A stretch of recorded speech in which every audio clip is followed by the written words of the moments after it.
जय श्री राधे साथियों, मैं आपका दोस्त मुकेश संत कृपा टीवी में एक बार फिर से स्वागत करता हूं। साथियों, आज मैं एक ऐसे महात्मा का दर्शन कराने वाला हूं जो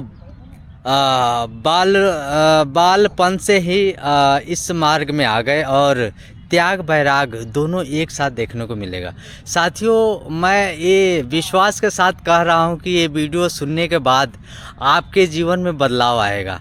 आप सोच जाग जाएंगे वो निंद्रा से जिस निंद्रा में हम आप सोए हैं। हमें आशा है ये वीडियो सुनने के बाद आप जाग उठेंगे और सत मार्ग की तरह अग्रसर होंगे, आपके जीवन में बदलाव आएगा। तो आइए मैं मिलाता हूँ उन महात्मा से जो त्यागी और बैरागी दोनों का दर्शन एक मूर्ति में हो रहा है। साथियों, ये देख सकते हैं बैराग की परिचय तो ये साधारण सी कुटिया दे रही है जो एक पन्नी से और ये रस्सी के माध्यम से बनाई गई है। आप देख सकते हैं कि इस कुटिया को निर्माण करने के लिए ये वस्तु कहीं से ख़रीदा नहीं गया है, ये यहीं से उपयोग किया गया है और इसी कुटिया में महाराज जी रह के और भजन करते हैं। ये बट वृक्ष के अंदर। बट वृक्ष का तो हमें महत्व उतना नहीं मालूम, लेकिन संत महात्मा ऐसे कहते हैं कि ये बट वृक्ष के नीचे भगवान शिव माँ पार्वती को राम कथा यानी रामचरित मानस सुनाई थी। इनकी तो बहुत सारी महिमा है। तो आइए मैं उन महात्मा से मिलाता हूँ जिनको सुनने के बाद आपके जीवन में बदलाव आएगा। महाराज जी दंडवत प्रणाम। दंडवत प्रणाम। सीताराम। महाराज जी, आप कैसे हैं? हम राम जी की कृपा से आनंद में हैं। तो महाराज जी, आजकल युवा पीढ़ी के लिए आप क्या कहना चाहेंगे? हम युवा पीढ़ी के लिए यही कहना चाहेंगे कि साधु संतों से जुड़े। जी। जैसे प्रेमानंद महाराज जी है, मलुक पीठाधीश्वर राजन दास जी है, राम भद्राचार्य जी है, हित अमरीश जी है, विनोद बाबा है, बरसाने वाले, ऐसे साधु संतों से उनको जोड़ना चाहिए। जी जी। क्योंकि जब तक लोग साधु संतों से जुड़ेंगे नहीं, जी, जब तक साधु संतों से नहीं जुड़ेंगे लोग, तब तक उनका कल्याण संभव नहीं है। जी जी। क्योंकि अगर साधु संतों से लोग नहीं जुड़ेंगे तो वो अधर्म का धन कमावेंगे। जी जी। और अधर्म का अगर वो धन कमावेंगे जी, तो उस अधर्म के धन का भोग करने से, उस अधर्म के धन से खरीदे हुए कपड़े पहनने से, अधर्म के धन से रोटी खाने से लोगों की बुद्धि खराब हो जाएगी। जी जी। अभी कुछ दिन पहले ही हमने अखबार में पढ़ा, अखबार में आया कि एक रिटायर्ड दरोगा था। जी जी। दरोगा जो था वो रिटायर्ड हो गया, लेकिन उसने अपने जवानी में रिश्वत वगैरह खूब बेईमानी का धन कमाया। जी। तो इतना बेईमानी का धन कमाया कि उस बेईमानी का धन की रोटी खा खा के उनके परिवार की इतनी बुद्धि खराब हो गई कि उस दरोगा को अपनी बेटी का अपने ही हाथ से गला घोट के मारना पड़ा। जी। उसने अपने ही हाथ से, अखबार में हमने पढ़ा कि उस दरोगा ने अपनी बेटी का गला दबाया और उसकी पत्नी ने अपनी बेटी के पैर पकड़े और पैर पकड़ के उसको मार डाला। और किस लिए? बोले उनकी बेटी किसी पुरुष के साथ शादी करने की जिद कर रही थी और माता पिता उसके लिए सहमत नहीं थे और वो कहती थी उसी से शादी करना। तो उस लड़की का इतने बुद्धि खराब क्यों हो गया? क्योंकि उस दरोगा ने बेईमानी का धन कमाया और बेईमानी के अन्न धन की रोटी जब उसने खाई तो उसकी बुद्धि इतनी खराब हो गई। जी जी। इसलिए बेईमानी का धन नहीं कमाना चाहिए। एक कथा आती है कि एक बार एक साधु एक किराना दुकान वाले के घर पे गया। तो वो किराना दुकान वाले ने वो साधु को कहा कि महाराज जी, मैं ईमानदारी पे चलता हूँ, बेईमानी का धन नहीं कमाता, ईमानदारी पे चलता हूँ, तो मेरे पास इतनी भी शक्ति नहीं है कि मैं आपको आधा लीटर दूध पिला सकूँ। और सामने वाला मिठाई की दुकान वाला सब मिलावट करता है, बेईमानी करता है, तो वो बोले 4 व्हीलर गाड़ी से चलता है। जी जी। तो वो साधु ने उस किराना दुकान वाले को कहा कि चलो गंगा जी स्नान करके आते हैं। गंगा जी स्नान करने को ले गए। वहाँ गंगा किनारे महात्मा ने एक खड्डा खुदवाया, उस खड्डे में उस मनुष्य को खड़ा किया। उसको कहा इसमें खड़े रहो। उसने कहा महाराज जी करोगे क्या? बोले खड़े तो रहो। खड़ा किया। फिर वो महात्मा मटका भर भर के वो खड्डे में जल डालने लगा। अब वो जल भरते भरते भरते यहाँ तक होठों तक जल आ गया। फिर उसने कहा महाराज जी अब एक भी मटका और मत डालना, नहीं तो मैं मर जाऊंगा इसमें डूब के। तो उन्होंने कहा ऐसे ही है, सामने वाला जो मिठाई वाला है जब तक उसका पाप का घड़ा नहीं भरा तब तक वो 4 व्हीलर में चल रहा है, और जैसे ही पाप का घड़ा भर गया फिर डूब के मर जाएगा। जी जी जी। तो इसी प्रकार क्या है कि लोगों को हमारे संत महापुरुष कहते हैं कि चाहे नमक रोटी खाओ पर ईमानदारी से चलो। जी अगर बेईमानी से चलोगे तो तुम्हारे परिवार की जो बहन बेटियां है जी उनका चरित्र, उनका आचरण ऐसा हो जाएगा कि उनको देख देख के तुम बिना अग्नि के ही जलोगे दिन रात। जी जी जी बिना अग्नि के दिन रात जलोगे उनका आचरण व्यवहार देख के। जी इसलिए बेईमानी का धन नहीं कमाना।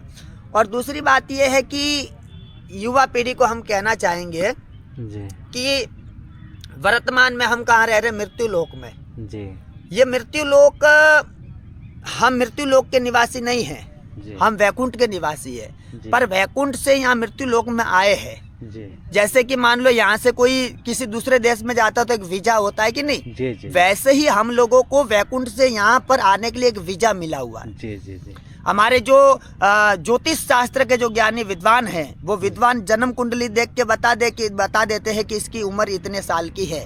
जी उम्र इतने साल की है मतलब आपका इतने साल का वीजा है। जी जी जी लेकिन यहाँ पे ऐसा है कि जब वीजा पूरा हो गया, माने उम्र पूरी हो गई, तो यहाँ से जब मनुष्य जाता है तो उसका ये हड्डी मांस और चमड़ी का जो पहना हुआ ये वस्त्र है, जी माने ये शरीर, तो ये हड्डी मांस का पहना हुआ ये वस्त्र शरीर ये भी यहीं उतरवा दिया जाएगा।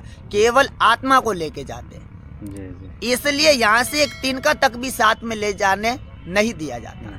इसलिए मनुष्य को जो दान पुण्य वगैरह करके जो पुण्य कमा लिया वही उस मनुष्य का है। जी हमारे चैतन्य महाप्रभु ने 4 बातें बताई लोगों को। चैतन्य महाप्रभु को पूछा उनके शिष्यों ने, महाराज हमारा कल्याण कैसे होगा? तो चैतन्य महाप्रभु ने कहा कि 4 बातों का ध्यान रखो। जी उन्होंने कहा एक तो इस बात का ध्यान रखो कि अपना जो समय है उस समय को व्यर्थ मत गवाओ। जी जी चलते चलते, बैठे बैठे, सोते सोते हरदम भगवान का नाम जपो। जी दुनियादारी की बात करनी है तो काम जितनी बात। जी ऐसा नहीं कि कहीं 4 लोगों की मंडली में बैठ गए तो एक कलाक वहीं हंसी ठट्टा कर रहे, दुनियादारी की बातों में हंसी ठट्टा कर रहे। जी ऐसा नहीं कि कहीं अग्नि जला के 4 लोग इकट्ठे होके बैठ गए और 2-2, 2.5 कलाक वही हा दुनियादारी की बातों में ही ना। जी व्यर्थ की बातों में समय नहीं गवाना। काम जितनी बात करो ना। जी जी अगर 2 शब्द में काम चलता तो तीसरा शब्द मत बोलो। जी काम जितनी बात करो दुनियादारी की, और बाकी का जो समय है उसमें चलते चलते, बैठे बैठे, सोते सोते हरदम भगवान का नाम जपो। जी क्योंकि मान लो कोई अमेरिका चला गया, विदेश चला गया, तो उसको तो पता रहता है कि इतने साल की वीजा है, इतना साल हो गया, इतना साल बाकी है, पर हमें तो यही पता नहीं कि हमारी अब वीजा कितनी बची है। जी जी सही बात है। पता ही नहीं है। जी इसलिए हर एक श्वास का सदुपयोग करो। जी। तो चैतन्य महाप्रभु ने पहली बात कही कि समय को व्यर्थ मत गमाओ, समय का सदुपयोग करो, जी मतलब भजन करो, सेवा करो। जी दूसरी बात चैतन्य महाप्रभु ने बताया कि जीवों पर दया करो। जी देखो सेवा किसकी की जाती है? जो हमसे श्रेष्ठ है, जो हमसे उत्तम है, उनको हम अगर कुछ खाने को, कुछ पीने को, कुछ ओढ़ने को, कुछ पहनने को अगर दे देते हैं तो वो सेवा माना जाता है। जी जी लेकिन जो हमसे जो नीची श्रेणी के है, जी जैसे मान लो कुत्ता हो गया, पशु हो गया, पक्षी हो गया, ये हमसे नीची श्रेणी के है, इनको हम खाने को पीने को कुछ दे देते तो वो इनकी सेवा नहीं मानी जाती, जी वो एक दया मानी जाती है। दया हमसे जो श्रेष्ठ है उनको कुछ खाने पीने को दे दो तो वो उनकी सेवा मानी जाएगी। जी जी लेकिन हमसे जो नीची श्रेणी के है, जैसे कुत्ता बिल्ली वगैरह, इनको हम कोई औषधि वगैरह खाने पीने की कोई वस्तु दे देते हैं तो वो एक दया माना जाता है कि भाई हमने इनके ऊपर दया किया, जी जी जी सेवा किया ये नहीं माना जाएगा, जी, दया जी, किया ये दया- माना जाएगा। दया किया, जी। क्योंकि सेवा उसकी की जाती है जो हमसे श्रेष्ठ होता है। जी जी जिसकी हम सेवा करते हैं उसके हम सेवक माने जाते हैं। जी जी सेवक जी जी अगर आज की भाषा में, देसी भाषा में कहे तो भाई वो हम उसके नौकर माने जाते हैं। जी जी कई सारे लोग नहीं कहते, हाँ, कोई हाँ। किसी को कहता कि ये लेके आ तो कई बार गुस्से में लोग कह देते हम तुम्हारे कोई पिताजी के नौकर नहीं है हाँ, जो तुम जी, हमको ऐसे बोल रही है लेके आओ, जी जी कहते कि नहीं? हाँ हाँ तो सेवक माने नौकर। अब हम कुत्ते के नौकर कैसे हो सकते हैं? जी नहीं, गधे के नौकर कैसे हो सकते हैं? जी जी नहीं। तो उनको कोई खाने पीने को औषधि वगैरह कर दो तो वो सेवा नहीं मानी जाती, वो दया मानी जाती है। जी जी जी तो चैतन्य महाप्रभु ने कहा कि एक काम तो ये करो कि समय का सदुपयोग करो। जी दूसरी बात उन्होंने कहा कि जीवों पर दया करो। जी जीवों पर दया करो। अगर कोई भिखारी है और उस भिखारी को हम कुछ खाने को, पहनने को, ओढ़ने को दे दिया तो वो उसकी सेवा नहीं मानी जाएगी, जी दया मानी उसके ऊपर हमने दया किया है, जी ऐसा माना जाए, क्योंकि सेवा उसकी मानी जाती है जो हमसे श्रेष्ठ है। जी जी जी हमसे जो श्रेष्ठ होता है वो सेवा मानी जाती जी, है। जी। तो क्या बताया कि समय का सदुपयोग करो, जीवों पर दया करो, और जो राम रंग में रंगे हुए जो वैष्णव जन है उनकी सेवा करो। जी और चौथी बात बताई कि जो व्यवहार हमको अपने लिए अच्छा न लगे, जी जो व्यवहार हमको अपने लिए पसंद नहीं है, वो व्यवहार दूसरों के साथ नहीं करना। जी किसी मनुष्य के साथ, किसी पशु के साथ, किसी पक्षी के साथ वो व्यवहार हमें नहीं करना जो व्यवहार हमको अपने लिए पसंद नहीं है। जी जी जी भाई क्या सही है क्या गलत है ये तब पता चलता है जब अपने ऊपर बीतती है। जी जी जैसे मान लो हमारी बहन है, जी हमारी बहन को कोई बुरी दृष्टि से देखे तो हमको अच्छा लगता है क्या? नहीं तो हमें किसी की बहन को बुरी दृष्टि से नहीं देखना। जी जी हमारी माँ को कोई बुरी दृष्टि से देखे, हमारी बहन को कोई गंदी नजर से देखे, हमको अच्छा लगता है क्या? नहीं तो हमें किसी की माँ को, किसी की बहन को गंदी नजर से नहीं देखना। जी जी हमने कहीं मजदूरी कर दी और सामने वाले ने हमारी मजदूरी खा ली तो हमको अच्छा लगता है क्या? नहीं हमें किसी की मजदूरी नहीं खाना। जी हमसे कोई तगड़ा, हमसे कोई मजबूत मनुष्य अब बिना किसी मतलब के, बिना गलती के ही हमको परेशान करे, हमको अच्छा लगता है क्या? नहीं तो हमें बिना किसी गलती के किसी अपने से कमजोर को परेशान नहीं करना। जी जी जी सीधी सी बात है। जो जी। व्यवहार हमको अपने लिए, तो सीधी सी बात है क्या? नामे रुचि, जी जीवे दया, वैष्णव सेवा, और जो व्यवहार हमको अपने लिए पसंद नहीं है वो दूसरे के साथ मत करो। ये 4 सूत्र जीवन में उतार दो। महाराज जी, ये हमसे जुड़े सभी भक्तों की तरफ से आप उनको आशीर्वाद दे दीजिए, उनकी कल्याण हो। देखो, साधु संतों की सेवा करने से जी मंगल होता है। जी जब धन का सदुपयोग करते हैं तो धन बढ़ता है, जी और दुरुपयोग करते हैं तो वो धन घटता है। जी सर इसके लिए संत का, जो भी धन का सदुपयोग कर रहे हैं, जी देखो ऐसा है कि साधु जो है ना, जी साधु संत है उपजाऊ भूमि की तरह। जी जी जैसे जमीन जो होती है, जमीन 3 क्वालिटी की होती है। जी, जी। एक होती है जमीन उत्तम, जी जी एक होती है मध्यम, जी एक होती है बंजर भूमि। जी जी तो उसी प्रकार अगर बंजर भूमि में कोई बीज बोहेगा जी तो बीज भी जाएगा, मेहनत भी जाएगा, हाथ कुछ लगेगा नहीं। जी और जो मध्यम भूमि है उसमें कुछ बोहेगा तो चलो कोई बात नहीं, कमाई नहीं होगी तो कम से कम लागत तो आ ही जाएगी। लेकिन उत्तम भूमि में अगर कोई बीज बोहेगा तो 1 किलो बीज बोहेगा तो 100 किलो मिल जाएगा, जी। 1 कुंटल बोएगा तो 100 कुंटल मिल जाएगा। जी जी उसी प्रकार जैसे कि उत्तम भूमि में 1 कुंटल बीज बोहो तो 100 कुंटल मिल जाएगा। जी जी उसी प्रकार संत, जो संतों की सेवा में